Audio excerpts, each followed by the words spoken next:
Now we're ready to disconnect the power cable. Go ahead and click the white plug on the power cable to disconnect. Mount it on the heatsink using screws. Go ahead and remove the screws, then lift the CPU fan and place it outside the computer's case. While working on a computer, be very careful not to touch the system board or any chips with metal.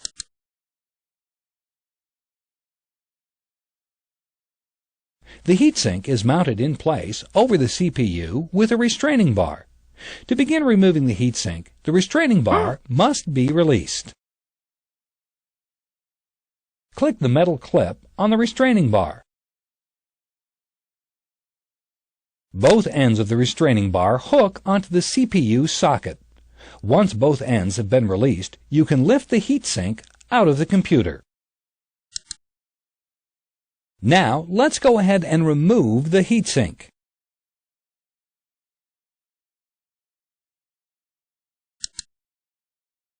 To remove the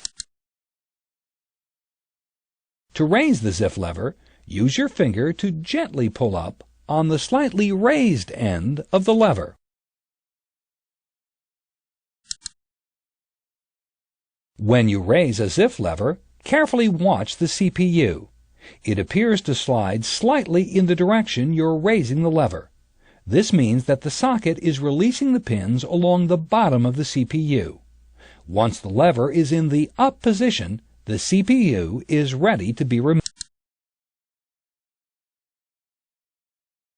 The ZIF feature of the CPU socket means that there's zero insertion force when installing the CPU, but it also means there's zero removal force. With the ZIF lever up, the CPU is basically just sitting in the CPU socket. To remove it, simply hold the chip on either side and carefully lift it up. That's all there is to it. Once you've removed a CPU, or are waiting to install one, place it in a safe location, preferably in a static shielding bag.